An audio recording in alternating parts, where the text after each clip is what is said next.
Hello friends, कैसे हैं आप लोग। सबको मेरा जय भीम। नमो बुद्धाय। बुद्ध और उनका धम्म में ईश्वर से प्रार्थनाएं और याचनाएं करना बेकार है। नंबर एक बार भगवान बुद्ध ने वह सेठ से बातचीत करते हुए कहा। नंबर 2, यदि यह अचिरवती नदी ऊपर तक लबालब भरी हो और एक आदमी जिसे नदी के दूसरे तट पर काम हो वह आए और इसे पार करना चाहे। नंबर 3, और किनारे पर खड़ा होकर वह दूसरे किनारे का आवाहन करे, हे उधर के किनारे इस ओर आओ, हे उधर के किनारे इधर आओ। नंबर 4, हे वाह सेठ, तुम क्या समझते हो कि आदमी के प्रार्थना करने से और आवाहन करने से, आशा करने से, स्तुति करने से क्या वह दूसरा किनारा उधर से इधर चला आएगा। नंबर 5, ठीक इसी प्रकार वह सेठ 3 वेदों के जानकर ब्राह्मण उन गुणों के अभ्यास को छोड़कर जो वास्तव में किसी को सच्चा ब्राह्मण बनाते हैं और उन 2 गुणों का अभ्यास करके जो व्यक्ति को अब्राह्मण बनाते हैं, ऐसी प्रार्थनाएं करें। नंबर 6, हे इंद्र, हम तेरा आवाहन करते हैं, हे ब्रह्मा, हम तेरा आवाहन करते हैं, हे ईशान, हम तेरा आवाहन करते हैं, हे प्रजापति, हम तेरा आवाहन करते हैं, हे ब्रह्म, हम आवाहन करते हैं, आवाहन करते हैं, आवाहन करते हैं।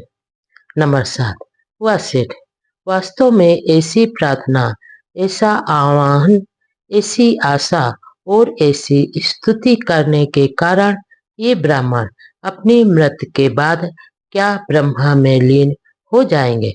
निश्चय से इन कारणों से ऐसा हो ही नहीं सकता।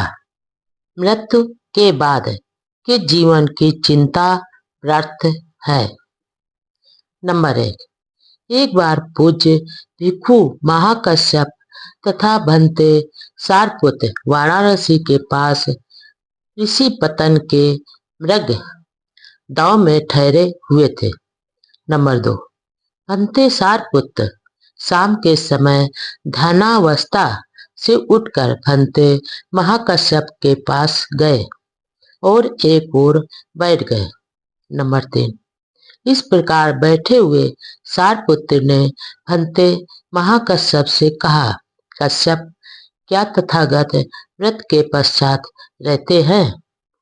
नंबर 4, भगवान बुद्ध ने यह व्यक्त नहीं किया कि तथागत मृत्यु के बाद रहते हैं। नंबर 5, तब क्या तथागत मृत्यु के बाद रहते भी हैं और नहीं भी रहते हैं। नंबर 6, भगवान बुद्ध ने यह भी व्यक्त नहीं किया कि तथागत रहते भी हैं और नहीं भी रहते हैं। नंबर 7, तो क्या तथागत मृत्यु के बाद नहीं भी रहते। भगवान बुद्ध ने यह भी व्यक्त नहीं किया है। नंबर 8, किंतु तथागत ने इसे अव्यक्त क्यों रखा। नंबर 9, यह एक ऐसा प्रश्न है जिसका मानवता के लाभ से अथवा श्रेष्ठ जीवन के आरंभिक सिद्धांत से कोई भी संबंध नहीं है। इससे न ही पूर्ण प्रज्ञा और न ही निर्वाण प्राप्त किया जा सकता। यही कारण है कि तथागत ने इसे अव्यक्त रखा है। जीवन में सम्यक दृष्टि का प्रथम स्थान क्यों है। नंबर 1, अष्टांगिक मार्ग में सम्यक दृष्टि श्रेष्ठतम है। नंबर 2, सम्यक दृष्टि श्रेष्ठ जीवन के प्रत्येक अंग की भूमिका है, चाबी है और ज्ञान का बोध कराती है। नंबर 3, और सम्यक दृष्टि यानी प्रज्ञा की जानकारी का न होना सभी बुराइयों की जड़ है। नंबर 4, सम्यक दृष्टि के विकास के लिए आवश्यक है कि आदमी जीवन की प्रत्येक घटना को प्रत्यय सम उत्पन्न जाने। सम्यक दृष्टि रखने का अर्थ है प्रत्यय सम उत्पाद यानी कारण के नियम को जान लेना। नंबर 5, भिक्षुओं, जो कोई भी व्यक्ति मिथ्या दृष्टि रखता है, मिथ्या संकल्प रखता है, मिथ्या वाणी रखता है, मिथ्या जीविका रखता है, मिथ्या प्रयास करता है, मिथ्या स्मृति तथा मिथ्या चिंतन करता है, जिसका ज्ञान और विमुक्ति मिथ्या रहती है, उसका हर कार्य, उसका हर वचन, उसका हर विचार इस प्रकार मिथ्या दृष्टि से किया गया कर्म एवं परिणाम, उसकी हर आकांक्षा, उसका हर निश्चय, उसकी हर गतिविधि, ये सभी चीजें उसे ऐसी स्थिति की ओर ले जाती है जो कि अरुचिकर होती है, प्रसन्नता रहित होती है, घृणास्पद होती है, अलाभप्रद तथा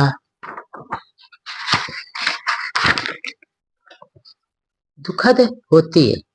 ऐसा क्यों? मिथ्या दृष्टि के कारण। नंबर 6, ठीक है, आचरण ही पर्याप्त नहीं है। एक छोटे बालक का आचरण ठीक हो सकता है, किंतु इसका यह अर्थ नहीं कि उसे ठीक आचरण का ज्ञान है। ठीक आचरण के लिए ठीक आचरण का ज्ञान आवश्यक है। नंबर 7, आनंद किसे अर्थात भिक्षु कहा जा सकता है? अर्थात भिक्षु से ही कहा जा सकता है जिसने पूर्ण ज्ञान प्राप्त कर लिया है कि विवेक से क्या संभव और विवेक के अभाव में क्या असंभव है। 5 बंधन। नंबर 1, एक बार तथागत सावस्ती में अनाथ पिंडक के जेठ वनाराम में विहार कर रहे थे। तब तथागत ने भिक्षुओं को संबोधित किया, भिक्षुओं, भदंत कहकर। भिक्षुओं ने उत्तर दिया। तब तथागत ने इस प्रकार कहा। नंबर 2, भिक्षुओं, मेरे द्वारा बताए गए उन 5 बंधनों का ध्यान रखो जो आदमी को नीचे की ओर ले जाते हैं। नंबर 3, इस पर भिक्षु मालूक्य पुत्र ने तथागत से इस प्रकार निवेदन किया। नंबर 4, भगवान, मैं उन 5 बंधनों का ध्यान रखता हूँ। नंबर 5, मालूक्य पुत्र, तू उन 5 बंधनों का किस प्रकार ध्यान रखता है? नंबर 6, भगवान, मुझे ध्यान है जो आपने शरीर की अवस्था यानी सत्य, दिठि, विचिकित्सा यानी संदेह, अनुष्ठान एवं धार्मिक कृत्य पर निर्भरता, विषय शक्ति में आनंद और द्वेष के बारे में बताया है कि ये सभी बंधन है जो पतन की ओर ले जाते हैं। ये 5 बंधन है जिनके बारे में मैं जागरूक रहता हूँ।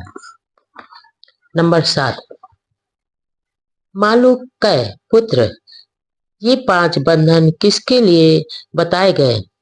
क्या तू इन 5 बंधनों को ध्यान में रखता है? क्या दूसरे मतों के अनुयायी छोटे बालक की उपमा देकर भत्सना के लिए तुझे ऐसा नहीं कहेंगे? नंबर 8, किंतु मालूक्य पुत्र, आकाश की ओर मुंह करके लेटे हुए अबोध छोटे बालक की काया अविकसित होती है। उसमें सत्य दिट्ठी कहाँ से उत्पन्न हो सकती है? फिर भी उसमें सत्य दिट्ठी के प्रति प्रवृत्ति तो होती है ही है। नंबर 9, इस प्रकार मालूकय पुत्र आकाश की ओर मुंह करके लेटे हुए अबोध छोटे बालक का चित्त अविकसित होता है, तब उसमें चित्त की बीज चिकित्सा कहाँ से उत्पन्न हो सकती है? हाँ, फिर भी उसमें बीज चिकित्सा की प्रवृत्ति रहती है। नंबर 10, इसी प्रकार मालूकय पुत्र इस अवस्था में उसका शील युक्त आचरण नहीं हो सकता, तब उसमें शील व्रत यानी अनुष्ठान एवं धार्मिक कृत्य पर निर्भरता कहाँ से आएगी? फिर भी उसमें शील व्रत संबंधी निर्भरता की प्रवृत्ति रहती है। नंबर 11, इसी प्रकार मालूकय पुत्र उस अबोध बालक में कोई कामासक्ति नहीं होती है, तब उसमें कामासक्ति की इच्छा कहाँ से आएगी? किंतु फिर भी उसमें भी कामासक्ति की प्रवृत्ति रहती है।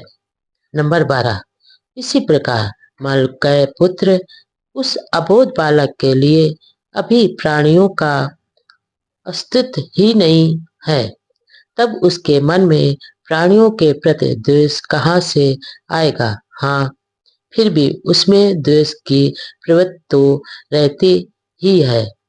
नंबर 13, अब क्या मालूकय पुत्र दूसरे मतों के अनुयायी छोटे अबोध बालक की उपमा देकर तेरी भर्त्सना नहीं करेंगे? नंबर 14, जब यह कहा जा चुका तो महाथेर ने तथागत से निवेदन किया, सुगत, अब आपके लिए विश्राम करने का समय है। सुगत, अब आपके लिए विश्राम करने का समय है। श्रेष्ठ जीवन राग द्वेष से मुक्त हो जाना। नंबर 1, एक बार राध फिर तथागत के पास आकर तथागत को अभिवादन कर एक ओर बैठ गए। इस प्रकार बैठे हुए राधेर ने तथागत से निवेदन किया, भगवान कृपा करके बताएं कि निर्वाण किस लिए है? नंबर 2, भगवान बुद्ध ने उत्तर दिया, निर्वाण का अर्थ है राग द्वेष से मुक्त हो जाना। नंबर 3, लेकिन भगवान निर्वाण का उद्देश्य क्या है? नंबर 4, राध श्रेष्ठ जीवन जीना ही निर्वाण है, निर्वाण ही लक्ष्य है, निर्वाण प्राप्त ही उद्देश्य है। निर्वाण क्या है? नंबर 1, एक बार भगवान बुद्ध सावस्ती में अनाथ पिंडक के जेत वनाराम में विहार कर रहे थे। वहीं पर भंते सारपुत्र भी ठहरे हुए थे। नंबर 2, तथागत ने भिक्षुओं को संबोधित करते हुए कहा, भिक्षुओं, तुम्हें धर्म का दायाद यानी उत्तराधिकारी बनना चाहिए, भौतिक वस्तुओं का नहीं, क्योंकि मेरे मन में तुम सब के लिए अनुकंपा है, इसलिए धर्मानुसार मैं चाहता हूं कि तुम ऐसे ही बनो। नंबर 3, इतना कहकर तथागत उठे और अपनी कुटी में चले गए। नंबर 4, भंते सारपुत्र पीछे रह गए। भिक्षु ने सारपुत्र से प्रार्थना की कि वह बताए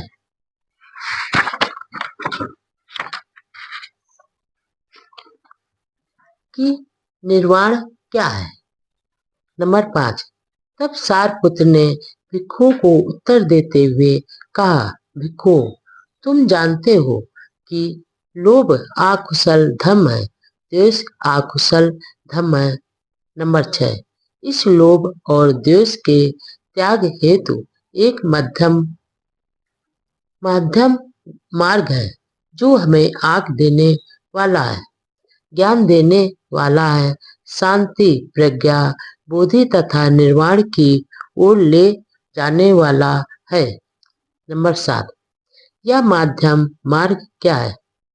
या और कुछ नहीं, केवल अष्टांगिक मार्ग है, जैसे सम्यक दृष्टि, सम्यक संकल्प, सम्यक वाणी, सम्यक कर्मात, सम्यक आजीविका, सम्यक व्यायाम, सम्यक प्रयास, सम्यक स्मृति तथा सम्यक समाधि। भिक्षु, यही मध्यम मार्ग है। नंबर 8, हाँ भिक्षु, क्रोध अकुशल धर्म है, द्वेष अकुशल धर्म है, ईर्ष्या और कंजूसी अकुशल धर्म है, मिथ्याचार, छल कपट और अहंकार अकुशल धर्म है, ढोंग और प्रमादपन अकुशल धर्म है। नंबर 9, प्रमाद और आडंबर के त्याग के लिए मध्यम मार्ग है, जो आग देने वाला है, ज्ञान देने वाला है तथा शांति, प्रज्ञा और बोधि की ओर ले जाने वाला है। नंबर 10, आर अष्टांगिक मार्ग का ही दूसरा नाम निर्वाण है।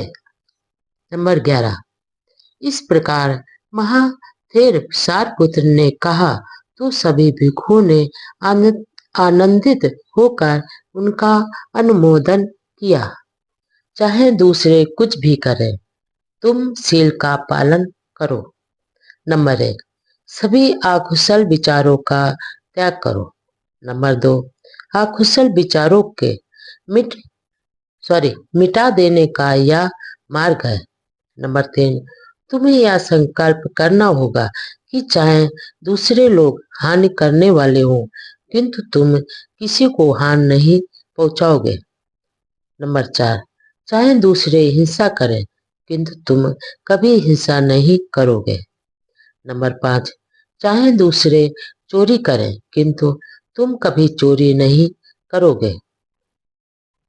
नंबर 6, चाहे दूसरे पवित्र जीवन व्यतीत न कर रहे हों, किंतु तुम पवित्र जीवन व्यतीत करोगे। नंबर 7, चाहे दूसरे किसी की निंदा करें, विरुद्ध बोले, व्रत बोले, किंतु तुम ऐसा कुछ नहीं बोलोगे। नंबर 8, चाहे दूसरे झूठ बोले, निंदा करें, दोषारोपण करें अथवा बकवास करें, लोभ लालच करें, किंतु तुम किसी प्रकार का लोभ लालच नहीं करोगे। नंबर 9, चाहे दूसरे अहितकर हो, किंतु तुम अहितकर नहीं होगे। नंबर 10, चाहे दूसरे असम्यक दृष्टि रखते हो, उनके असम्यक संकल्प हो, असम्यक अपवाड़ी हो, असम्यक कर्मात हो, असम्यक आजीविका हो, असम्यक व्यायाम यानी प्रयास हो, स्वयं स्मृति हो और असम्यक समाधि हो, किंतु तुम आवश्यक रूप में श्रेष्ठ अष्टांगिक मार्ग का पालन करते हुए सम्यक दृष्टि, सम्यक संकल्प, सम्यक वाणी, सम्यक कर्मात, सम्यक आजीविका, सम्यक व्यायाम, सम्यक स्मृति और सम्यक समाधि को अंगीकार करोगे। नंबर 12, चाहे दूसरे आर सत्यों और मुक्ति के बारे में गलत धारणा रखते हो, किंतु तुम सत्यों और मुक्ति के बारे में सम्यक यानी सही धारणा रखोगे। नंबर 13, चाहे दूसरे आलस और जड़ता से युक्त हो, किंतु तुम आलस और जड़ता से मुक्त रहोगे। नंबर 14, चाहे दूसरे अभिमानी हो, किंतु तुम भी नम्र रहोगे। नंबर 15, चाहे दूसरे भी चिकित्सा युक्त, संदेह युक्त हो, किंतु तुम भी चिकित्सा मुक्त रहोगे। नंबर 16, चाहे दूसरे क्रोधी हो, दुष्ट हो, द्वेषी हो, ईर्ष्यालु हो, कंजूस हो, लोभी हो, ढोंगी हो, ठग हो, वंचक हो, उदंड हो, दुशासी हो, किसी नीति के मानने वाले न हो, अशिक्षित हो, जड़ हो, भ्रमित हो तथा अज्ञा हो। तुम इस सब के विपरीत सही रहोगे। सन्मार्ग पर चलने के लिए किसी साथी की प्रतीक्षा आवश्यक नहीं। यदि अच्छा साथी नहीं मिले तो सन्मार्ग पर अकेले चलो। नंबर 1, जिस प्रकार हाथी युद्ध में धनुष से छोड़े गए बाणों को सहन करता है, उसी प्रकार मुझे दुष्टों के दुर्वचनों को सहन करना चाहिए, क्योंकि संसार में दुःशीलों की कमी नहीं है। नंबर 2, हाथी को प्रशिक्षित करके उसे युद्ध में ले जाया जाता है। प्रशिक्षित यानी पालतू। हाथी की पीठ पर राजा बैठता है, इसलिए प्राणियों में वही प्रशिक्षित यानी शांत व्यक्ति है, जिसे कोई कटु वचन विचलित नहीं करता। नंबर 3, प्रशिक्षित खच्चर अच्छे होते हैं। सिंधु नस्ल के प्रशिक्षित श्रेष्ठ अश्व अच्छे होते हैं।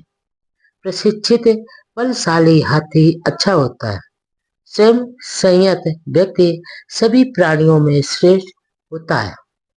नंबर 4, ऐसे श्रेष्ठ वाहन भी हमें निर्वाण पथ पर आगे ले जाने में सहायक नहीं हो सकते। हम स्वयं निर्भर, स्वयं संयत होकर ही निर्वाण पथ पर अग्रसर हो सकते हैं। नंबर 5, अप्रमाद में रहकर आनंद प्राप्त करो।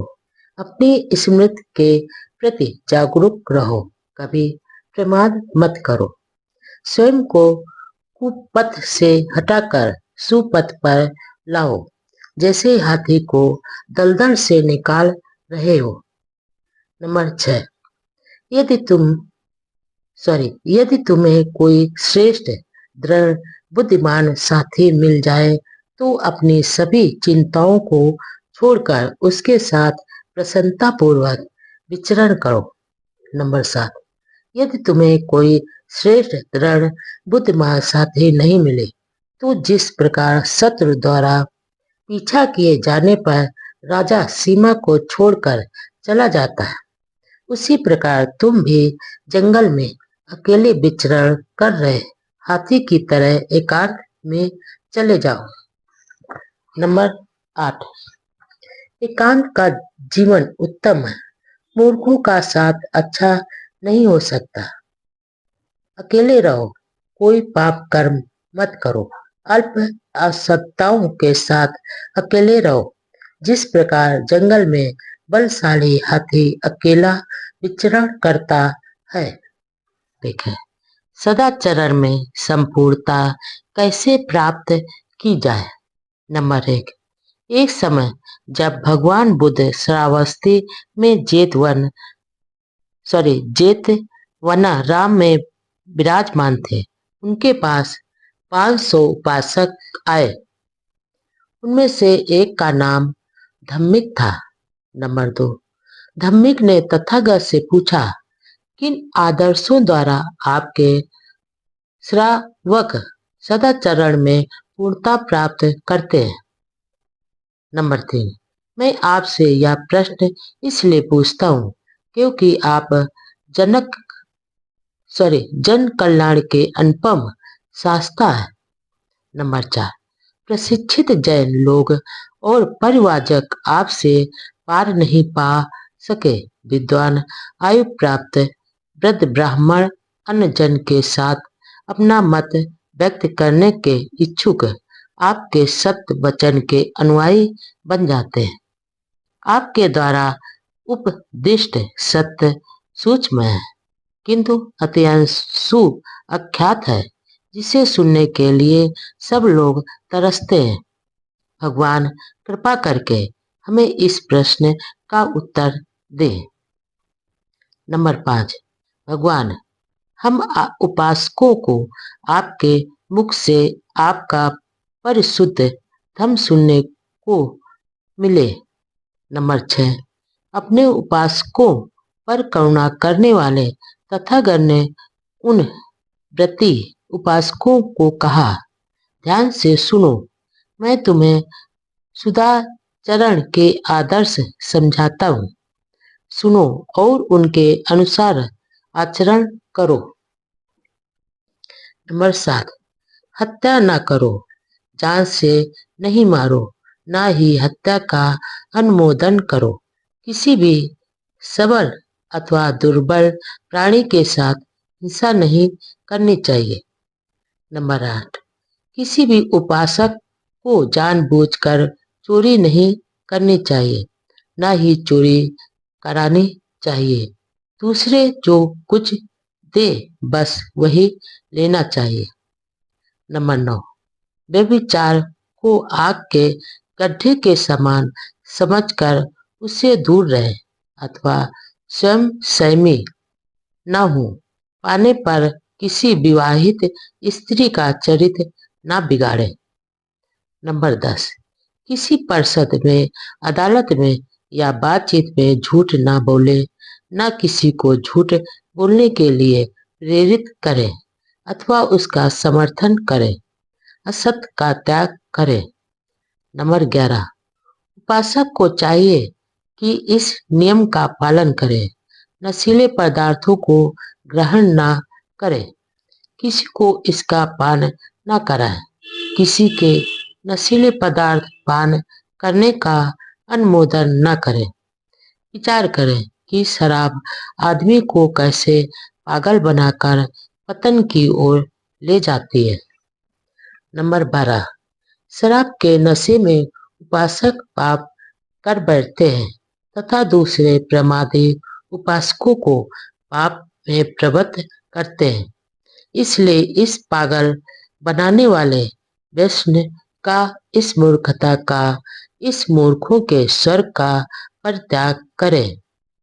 नंबर 13, प्राणी हिंसा न करे, चोरी न करे, झूठ न बोले, नशीले पेय पदार्थों से दूर रहे, व्यभिचार से विरत रहे तथा रात को विकाल भोजन न करे। नंबर 14, सुगंधियों तथा पुष्पमालाओं आदि का त्याग करें तथा भूमशय्या पर सोएं। इस प्रकार सभी उपसत दिनों में यह व्रत ग्रहण करें और पवित्र मन से इस अष्टांगिक व्रत का पालन करें। नंबर 15, प्रातः काल इन व्रतों का पालन करें और शुद्ध श्रद्धा युक्त चित्त से बुद्धिमान बने और भिक्षुओं को यथा सामर्थ्य भोजन तथा पेय पदार्थों का दान करें। नंबर 16, माता पिता की सेवा करें, सदाचरण युक्त धंधा करें। इस प्रकार दृढ़ श्रद्धावान उपासक उच्च पद को प्राप्त करता है। सदाचरण और सांसारिक जिम्मेदारियां। नंबर 1, एक समय जब भगवान बुद्ध राजगृह के उस बेलुवनाराम में विहार कर रहे थे जहां गिलहरियों को दाना चुगाया जाता था, उसी समय बहुत से भिक्षुओं के साथ भंते सारपुत्र दक्षिण की पहाड़ियों में चारका कर रहे थे। नंबर 2, रास्ते में उनकी एक भिक्षु से भेंट हुई जिसने राजगृह में वर्षावास किया था। आपसी अभिवादन और शिष्टाचार के बाद सारपुत्र ने भगवान बुद्ध का कुशल समाचार पूछा। उन्हें बताया गया कि वे अच्छी तरह से हैं और भिक्षु संघ भी कुशल है। सारपुत्र द्वारा राजगृह के तांडुपाल द्वार के धन जन ब्राह्मण का कुशल समाचार पूछे जाने पर उन्हें बताया गया कि वह भी अच्छी तरह से है। नंबर 3, तब सारपुत्र ने उस भिक्षु से प्रश्न किया, और क्या धन जनी ब्राह्मण अप्रमाद पूर्वक रह रहा है? नंबर 4, भिक्षु ने उत्तर दिया, धन जन ब्राह्मण अप्रमाद पूर्वक कैसे रह सकता है। वह ब्राह्मणों और गृहपतियों को मोड़ने के लिए राजा का उपयोग करता है और राजा को मोड़ने के लिए ब्राह्मणों और गृहपतियों का उपयोग करता है। सुशील कुल से आई उसकी सुशील पत्नी भी अब मर चुकी है। उसने अब एक दूसरी पत्नी रख ली है जो ना सुशील कुल से आई है और ना स्वयं ही सुशील है। नंबर 5। भंते सारपुत्र बोले, धन जने के प्रमाद के बारे में या तो सचमुच बुरा समाचार, बहुत बुरा समाचार सुनने को मिला। शायद कहीं किसी समय उससे भेंट हो जाए तो मैं उससे बातचीत करना पसंद करूंगा। नंबर 6। दक्षिण की पहाड़ियों में रह चुकने के बाद सारपुत्र चरखा करते करते राजगृह पहुंचे और क्यों वना राम में ठहरे। नंबर 7। दूसरे दिन प्रातःकाल चिवर पहन और पात्र हाथ में ले सारपुत्र भिक्षाटन के लिए राजगृह में गए। उस समय धनजन ब्राह्मण नगर से बाहर अपनी गायों का दुहा जाना देख रहा था। नंबर 8। भिक्षाटन के पश्चात भोजन कर चुकने के बाद सारपुत्र ने उस ब्राह्मण को ढूंढ लिया।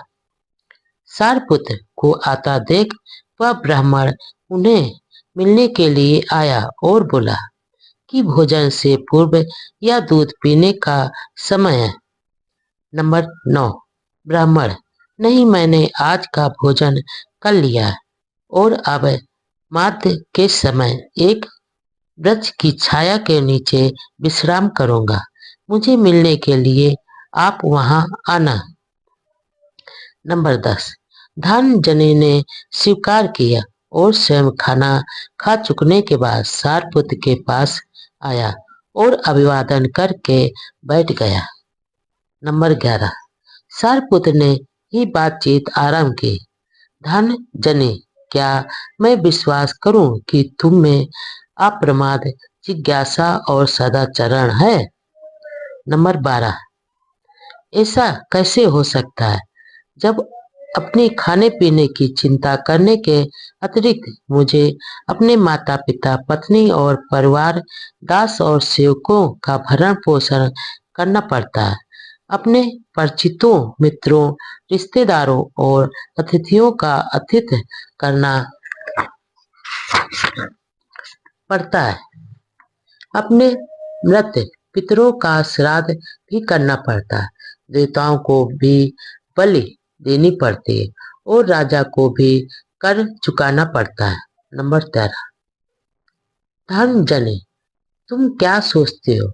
मान लो कि एक आदमी ने अपने माता पिता के कारण न्याय और औचित्य का त्याग कर दिया है और दंडित किए जाने पर वह कहे कि माता पिता के कारण ही उसने न्याय और औचित्य का मार्ग छोड़ दिया, इसलिए उसे दंडित न किया जाए।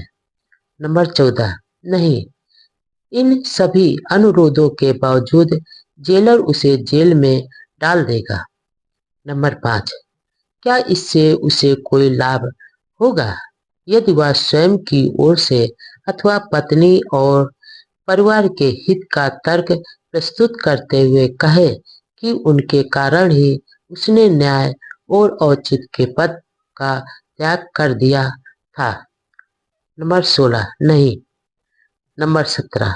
क्या इससे उसे कोई लाभ होगा यदि उसके दास या दूसरे नौकर चाकर उसकी वकालत करें? नंबर 18। बिल्कुल नहीं। नंबर 19। अथवा उसके मित्र एवं परिचित उसकी वकालत करें? नंबर 20। बिल्कुल नहीं। नंबर 21। अथवा उसके रिश्तेदार एवं अतिथि उसकी वकालत करें? नंबर 22। बिल्कुल नहीं। नंबर 23। अथवा उसके मृत पितृगण ही उसकी वकालत करें कि उसने देवताओं को बलि देने के लिए या राजा को कर देने के लिए न्याय और औचित्य के मार्ग का त्याग कर दिया था। नंबर 24, बिल्कुल नहीं। नंबर 25, अथवा इससे कोई लाभ होगा यदि वह स्वयं या उसकी ओर से दूसरे वकालत करें कि उसने अपने खाने पीने और आराम के लिए न्याय और औचित्य का मार्ग छोड़ दिया। नंबर 26, नहीं। नंबर 27, धन जनी, तुम क्या सोचते हो, दोनों में से कौन आदमी उत्तम है? क्या वह जो अपने माता पिता की खातिर न्याय और औचित्य का पथ त्याग देता है, अथवा वह जो उनकी चिंता न कर न्याय और औचित्य के पथ को नहीं त्यागता?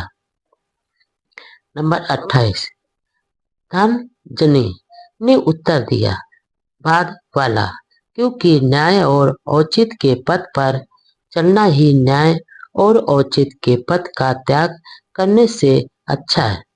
नंबर 29, और फिर धनजनी दूसरे आचरण हैं जो स्वयं में अच्छे हैं, जिनके द्वारा व्यक्ति बिना कुमार्ग पर चले अपने माता पिता का पालन पोषण कर सकता है। तो क्या स्त्री, परिवार और सभी दूसरों के संबंध में यही बात लागू नहीं होती? नंबर 30, सारपुत्र, यही लागू होती है। नंबर 31, तब पूजनीय सारपुत्र के कथन से प्रसन्न हो धनजनी ब्राह्मण ने उन्हें धन्यवाद दिया और उठकर अपने मार्ग पर चल दिया। जीवन में सदाचरण की आवश्यकता क्यों? नंबर 1, तब तथागत ने पाटली ग्राम के उपासकों को संबोधित किया। नंबर 2, हे गृहपतियों, दुष्ट तथा दुराचारी आदमी को ये दुष्परिणाम भुगतने पड़ते हैं। नंबर 3, दुष्ट तथा दुराचारी आदमी को प्रमाद के कारण संपत्ति की बहुत बड़ी हानि उठानी पड़ती है। नंबर 4, फिर उसका अपयश होता है जो उसे दुनिया की नजरों में गिराकर बदनाम कर देता है। नंबर 5, वह किसी भी संगत में जाए, चाहे वह कुलीन परिषद हो, चाहे ब्राह्मण परिषद हो, चाहे गृहपति परिषद हो, अथवा चाहे श्रमण परिषद हो, वह उसमें बहुत संकोच से जाता है और लज्जित हो जाता है। वह निर्भय नहीं होता। या तीसरी हानि है। नंबर 6, फिर मरते समय उसे मानसिक शांति नहीं होती, वह मरण काल में दुखी रहता है। या चौथी हानि है। नंबर 7, हे गृहपतियों, दुष्ट तथा दुराचारी आदमी को ये दुष्परिणाम भुगतने पड़ते। नंबर 8, हे गृहपतियों, अब उन लाभों का विचार करो जो सदाचारी तथा गुणवान आदमी को प्राप्त होते हैं। नंबर 9, जो सदाचारी आदमी गुणवान होकर रहता है, उसके पास बहुत संपत्ति हो जाती है और यह उसके अपने प्रयास के कारण होती है। नंबर 10, तब उसका सुयश फैल जाता है, वह हर जगह सम्मानित होता है। नंबर 11, वह जिस किसी भी संगत में जाता है, चाहे वह कुलीन परिषद हो, चाहे ब्राह्मण परिषद हो, चाहे गृहपति परिषद हो, अथवा श्रमण परिषद हो, वह उसमें साहस और विश्वास के साथ प्रविष्ट होता है।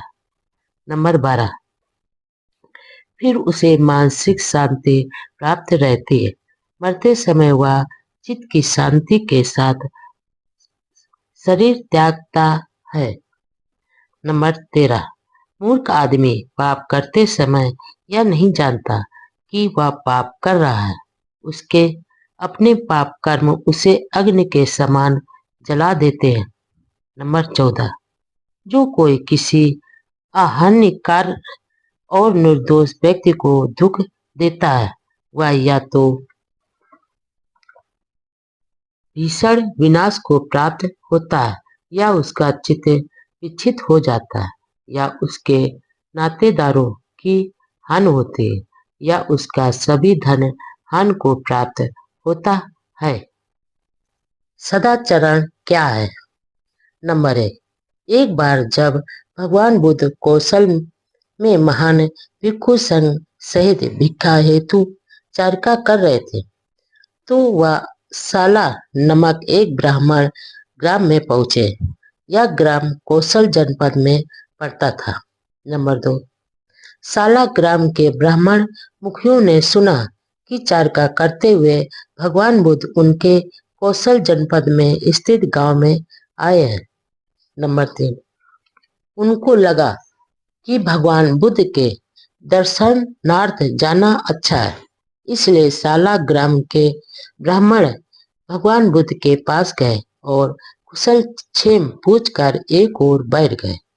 नंबर 4, उन्होंने तथागत से प्रार्थना की, कृपया बताएं कि सदाचरण का क्या अर्थ है। नंबर 5, ब्राह्मणों से भगवान बुद्ध ने कहा, शरीर के 3 दुराचरण होते, वाणी के 4 दुराचरण होते और मन के 3 दुराचरण होते। नंबर 6, जहां तक शरीर के दुराचरण की बात है, एक आदमी रक्त रंजित हाथों से शिकारी की तरह हत्यारा होते हुए प्राणियों के प्रति निर्दयी होकर हत्या करता है,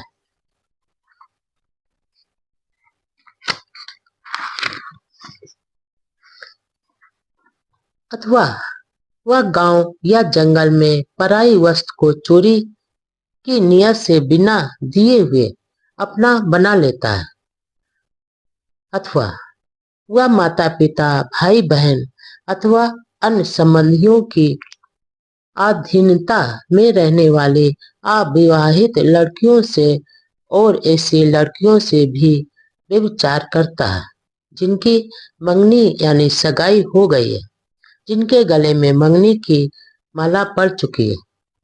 नंबर 7, जहां तक वाणी के दुराचरण की बात है, वह झूठ बोलता है जब उसे सभा के सामने या ग्राम पंचायत के सामने या परिवार परिषद के सामने या राजकीय परिषद के सामने या अपनी श्रेणी के सामने साक्षी देने के लिए कहा जाए, तो वह न जानते हुए कहता है कि मैं जानता हूँ, जानता हुआ कहता है कि मैं नहीं जानता हूँ, न देखे हुए कहता है कि मैंने देखा है और देखे हुए भी कहता है कि मैंने नहीं देखा। वह अपने हित में किसी दूसरे के हित में अथवा किसी लोग के कारण जानबूझकर झूठ बोलता है, अथवा वह एक चुगलखोर हो सकता है, यहाँ सुनी और वहां जाकर कह दे ताकि यहाँ के लोगों और वहां के लोगों का झगड़ा हो जाए, अथवा वह सुनी और यहाँ कह दे ताकि यहाँ के लोगों और वहां के लोगों का झगड़ा हो जाए। वह शांति को भंग करने वाला और क्रोध पैदा करने वाला होता है। झगड़ा बढ़ाने की नियत से ही वह बोलता है, झगड़ा कराने में ही उसे आनंद आता है, मजा आता है, प्रसन्नता होती, अथवा वह जुबान का कड़वा हो सकता है। जो कुछ वह बोलता है वह अप्रिय और कठोर होता है, दूसरों के दिलों को घायल करने वाला, दूसरों को दुख पहुंचाने वाला, क्रोध को पैदा करने वाला और व्याकुलता पैदा करने वाला होता है, अथवा वह बहुत बोलने वाला हो सकता है, व्यर्थ की बात करते रहने वाला, हानिकारक बात करने वाला, कभी नीति की बात न करने वाला, सदा ही तुच्छ, असामयिक, उद्देश्यहीन तथा निष्प्रयोजन और अलाभकारी बात करने वाला होता है। नंबर 8, जहां तक मन के दुराचरण की बात है, एक आदमी लोभी हो सकता है। वह यह लोभ करता है कि दूसरे लोगों की समस्त संपत्ति उसी की हो जाए, अथवा वह देशी और हृदय से दुष्ट हो सकता है। वह यह इच्छा कर सकता है कि उसके आसपास के सभी प्राणी मारे जाएं, नष्ट हो जाएं, विध्वस्त प्राप्त हो जाए और अस्त विहीन हो जाए, अथवा वह मिथ्या दृष्टि हो सकता है, मिथ्या धाराओं वाला हो सकता है। वह यह मानता है कि दान, त्याग, यज्ञ अथवा दक्षिणा जैसी कोई चीज नहीं, शुभ अशुभ कर्मों के फल जैसी कोई चीज नहीं, लोक परलोक जैसी कोई चीज नहीं, माता पिता या दूसरे संबंधी जैसी कोई चीज नहीं, और संसार में ऐसे श्रमण ब्राह्मण नहीं है जिन्होंने सम्यक मार्ग ग्रहण कर या सम्यक मार्ग पर चलकर इस लोक तथा परलोक का अर्थात ज्ञान प्राप्त किया हो और दूसरों को भी कराया हो। नंबर 9, इनके विपरीत शरीर के 3 सदाचरण और गुण हैं, वाणी के 4 सदाचरण हैं और मन के 3 सदाचरण हैं। नंबर 10, जहां तक शारीरिक सदाचरण की बात है, एक आदमी जीव हिंसा से विरत रहता है, हर तरह की प्राणी हिंसा से विरत रहता है, वह दंड त्यागी, खड्ग त्यागी, निष्पाप होता है, दयालु होता है, उसके मन में हर प्राणी के लिए करुणा और अनुकंपा रहती है, वह चोरी का त्याग करता है, वह दूसरों की किसी ऐसी चीज को नहीं लेता जो उसे दी ना गई हो, वह ईमानदारी का जीवन व्यतीत करता है, वह काम भोग संबंधी मिथ्याचार से दूर रहता है, वह ऐसी लड़कियों से सहवास नहीं करता जो माता पिता, भाई बहन अथवा अन्य संबंधियों की अधीनता में रहने वाले अविवाहित हों, और ऐसी लड़कियों से भी जिनकी सगाई हो गई हो एवं जिनके गले में सगाई की माला पड़ चुकी हो। नंबर 10, जहां तक वाणी के सदाचरण की बात है, एक आदमी झूठ का त्याग करता है, झूठे से विरत रहता है, जब उसे सभा के सामने या ग्राम पंचायत के सामने या परिवार परिषद के सामने या राजकीय परिषद के सामने या अपने संघ के सामने साक्षी देने के लिए कहा जाता है, तो वह न जानते हुए कहता है कि मैं नहीं जानता हूँ, जानते हुए कहता है कि मैं जानता हूँ, नहीं देखा होता तो कहता है कि मैंने नहीं देखा, देखा हो तो कहता है कि मैंने देखा है।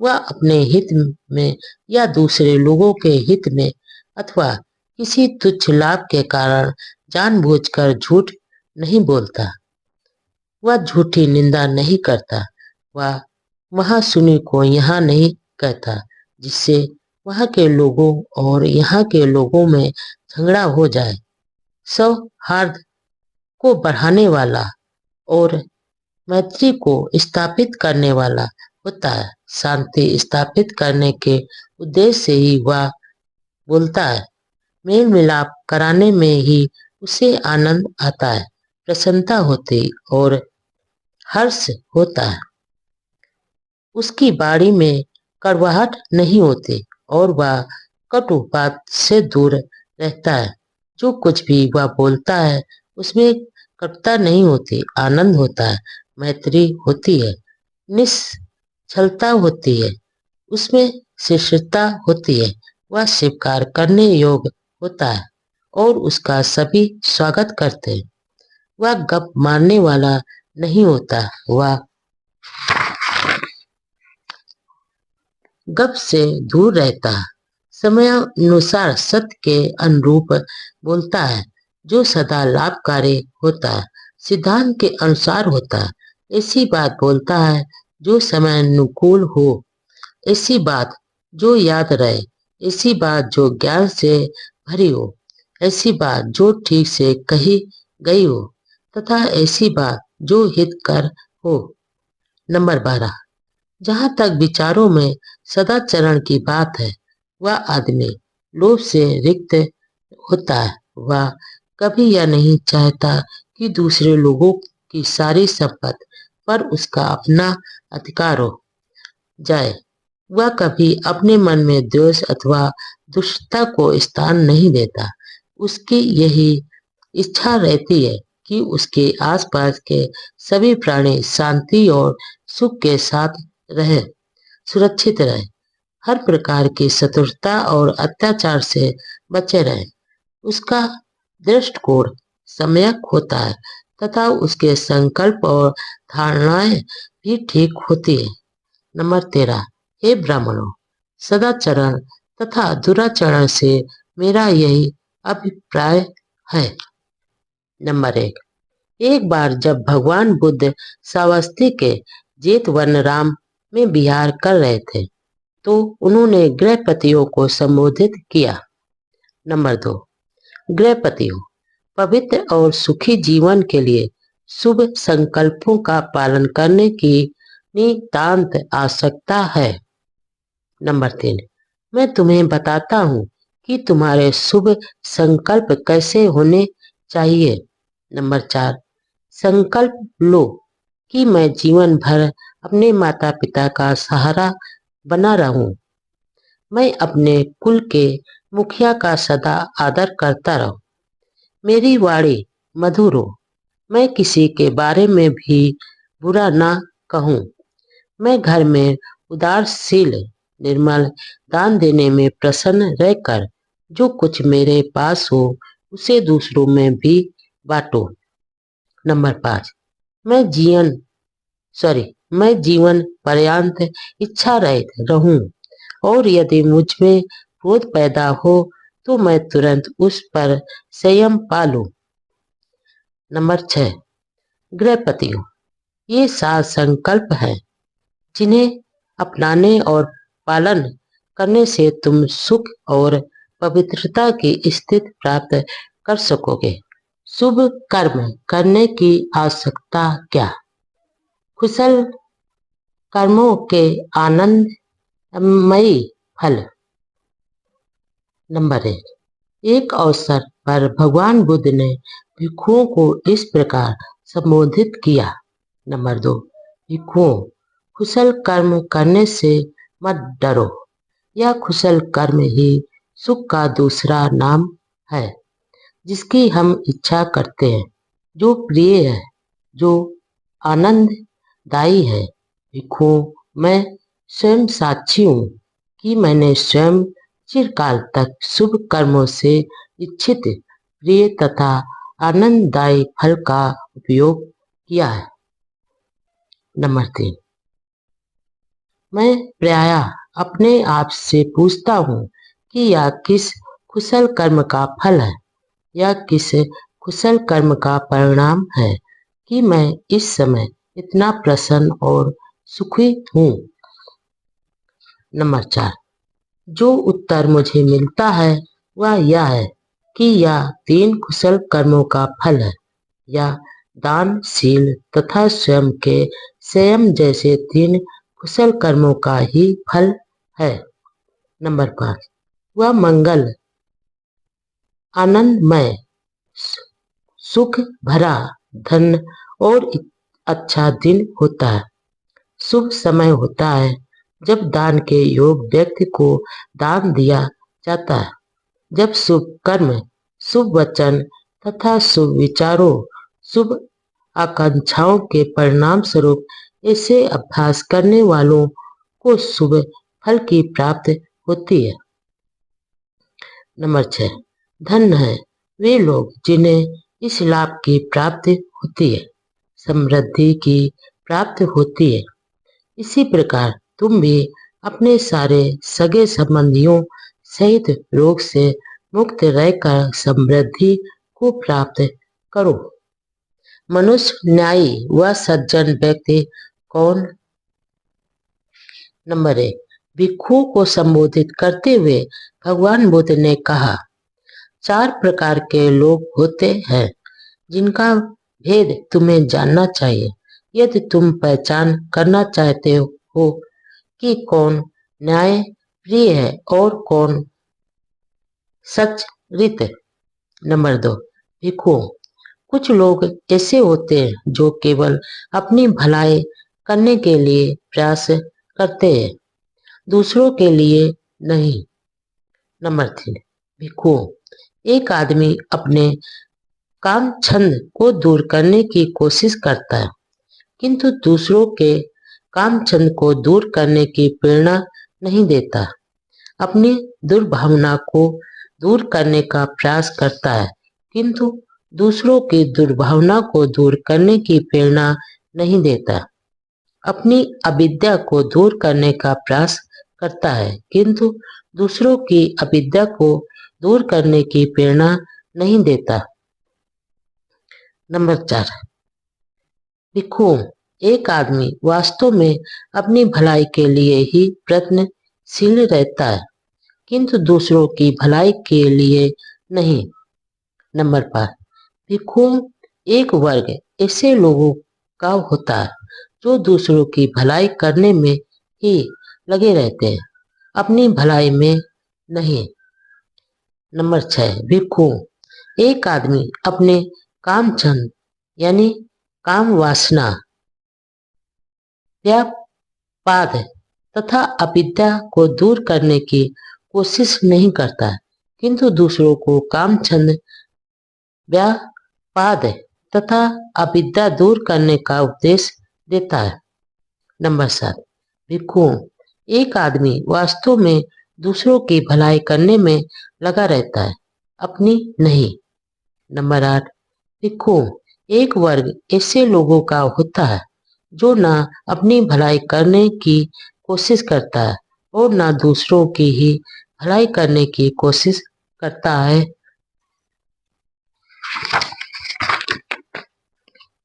नंबर 8, भिक्षु। एक आदमी ना अपने काम छंद, व्यापाद तथा अविद्या को दूर करने की कोशिश करता है, ना दूसरों को काम छंद, व्यापाद तथा अविद्या को दूर करने का आग्रह करता है। नंबर 10, भिक्षु। यह आदमी ना अपनी भलाई करने की कोशिश करता और ना ही दूसरों की। नंबर 11, भिक्षु।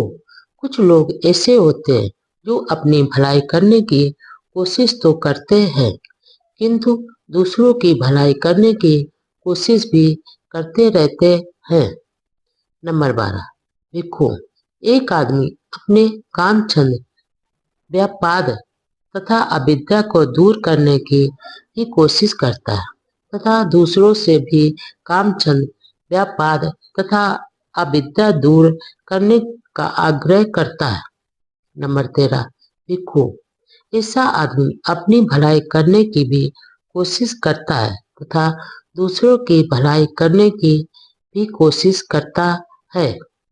नंबर 14, यह अंतिम आदमी ही न्यायी और सज्जन माना जाना चाहिए। प्रबुद्ध आदमी बुद्ध, एक प्रबुद्ध पुरुष। नंबर 1, एक बार भगवान बुद्ध उक्कठ और सेतब नामक 2 नगरों के बीच के महापथ पर जा रहे थे। उसी समय द्रोण नामक ब्राह्मण भी उक्कठ और सेतब 2 नगरों के बीच के महापथ पर आ पहुंचा। नंबर 2, उसी समय तथागत ने सड़क छोड़ दी और एक वृक्ष के नीचे जाकर पद्मासन लगाकर बैठ गए। तब द्रोण ब्राह्मण भी उनके चरण चिन्हों को देखता हुआ वहां जा पहुंचा, जहां तथागत उस वृक्ष के नीचे देदी पे मान शांत मुद्रा में संयतेंद्रिय शांत चित्त पूर्ण संयत और शक्ति संपन्न बैठे थे। यह देख द्रोण ब्राह्मण तथागत के पास पहुंचा। नंबर 3, पास पहुंचकर उसने प्रश्न किया, क्या आप पूज्य देवता नहीं हैं? ब्राह्मण, वास्तव में मैं देवता नहीं हूं। क्या तथागत आप गंधर्व नहीं है? ब्राह्मण, वास्तव में मैं गंधर्व नहीं हूं।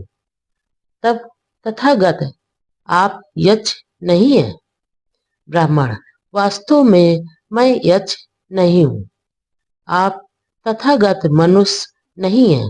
ब्राह्मण, वास्तव में मैं समान आदमी नहीं हूँ। नंबर 4, तथागत के ये उत्तर सुनकर द्रोण ब्राह्मण बोला, जब आपसे पूछा जाता है कि क्या आप देवता हैं, तो आप उत्तर देते हैं नहीं। जब आपसे प्रश्न किया जाता है कि क्या आप गंधर्व हैं, तो आप कहते हैं नहीं। जब आपसे प्रश्न किया जाता है कि क्या आप यक्ष हैं, तो आप कहते हैं नहीं। जब आपसे प्रश्न किया जाता है कि क्या आप मनुष्य हैं, आप कहते हैं नहीं। तब तथागत आप कौन हो सकते हैं?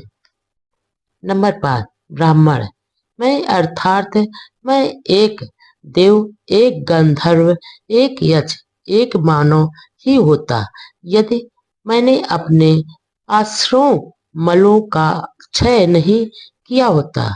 मैंने इन आश्रयों को जड़ मूल से काट दिया है।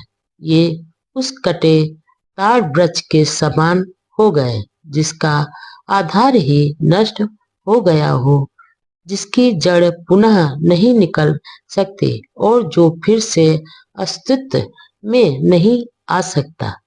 नंबर 6, जिस प्रकार कमल अथवा पानी की कुमुदनी पानी यानी कीचड़ में उत्पन्न होते हैं, पानी में बढ़ते हैं, पानी से बाहर निकल आते हैं और फिर पानी से अलग निष्कलंक होकर रहते हैं, इसी प्रकार हे ब्राह्मण, मैं संसार में उत्पन्न हुआ हूँ, संसार में बड़ा हुआ हूँ, किंतु अब संसार को जीतकर संसार से अलग निष्कलंक होकर रहता हूँ।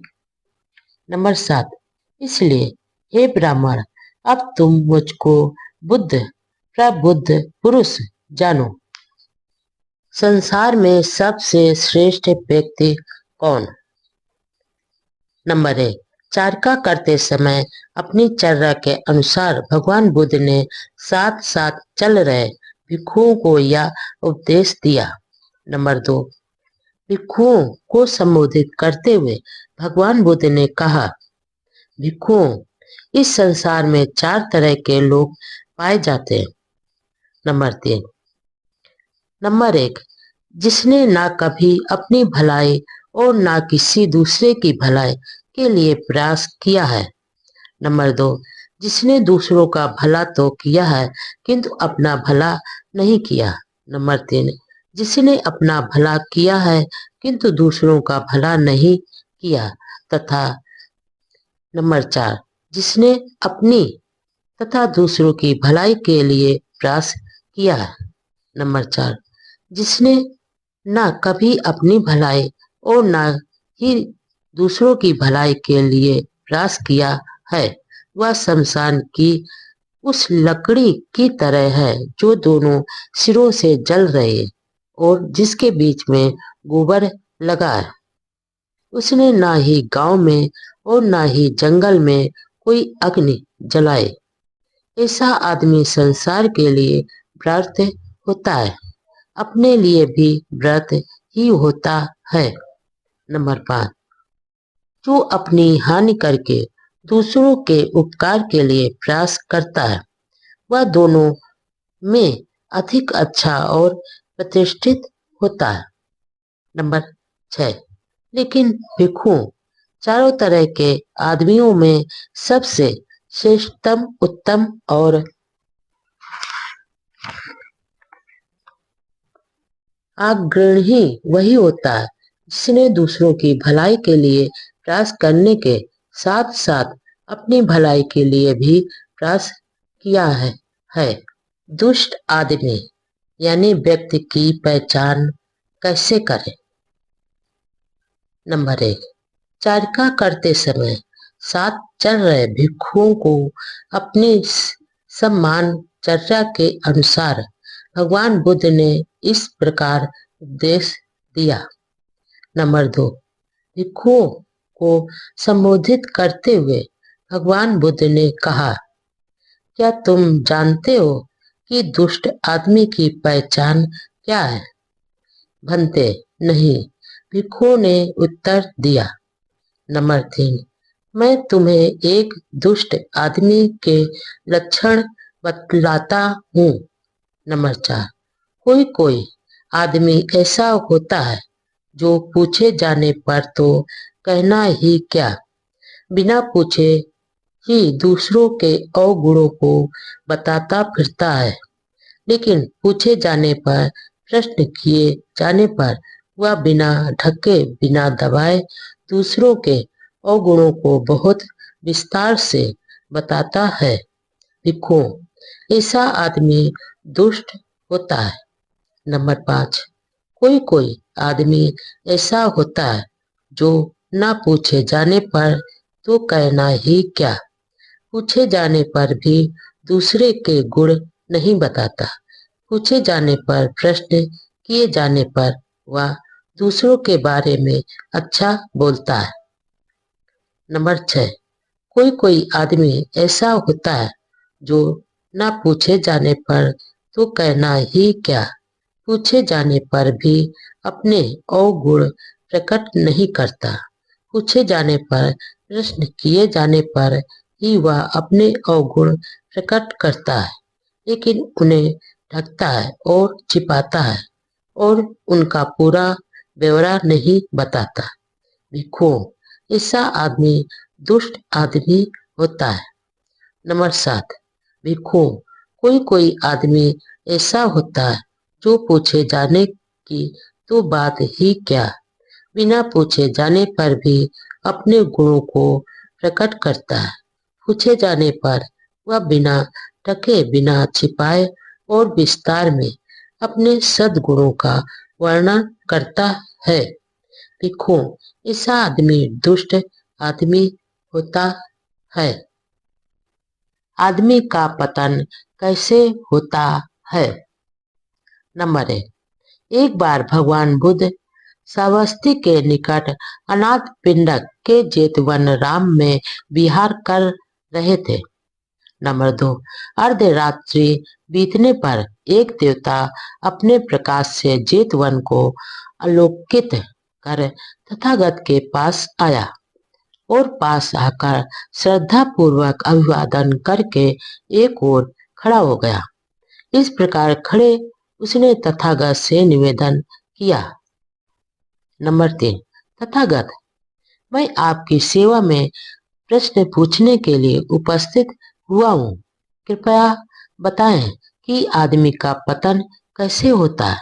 भगवान बुद्ध ने आदमी के पतन के कारणों का वर्णन करना स्वीकार किया। नंबर 4, उन्नतशील आदमी को सरलता से जाना जा सकता है और पतनोन्मुख आदमी को भी सरलता से पहचाना जा सकता है। धम्म से प्रेम करने वाले की उन्नति होती है, धम्म से द्वेष करने वाले का पतन होता है। नंबर 5, असत पुरुष उसे अच्छे लगते हैं, सत्पुरुष में उसे कुछ भी अच्छा नहीं लगता। वह असत पुरुषों के धर्म को पसंद करता है, यह उसके पतन का दूसरा कारण है। नंबर 6, वह निर्दयलु होता है, उसे वही समाज यानी लोग अच्छे लगते हैं जो परिश्रमी नहीं होते, सुस्त होते हैं और क्रोध प्रदर्शित करते हैं, यह उसके पतन का तीसरा कारण है। नंबर 7, धनी और समर्थ होकर भी अपने वृद्ध माता पिता का पालन पोषण नहीं करता, यह उसके पतन का चौथा कारण है। नंबर 8, जो झूठ बोलकर किसी भले आदमी, ब्राह्मण अथवा श्रमण को या किसी साधु को धोखा देता है, यह उसके पतन का पांचवा कारण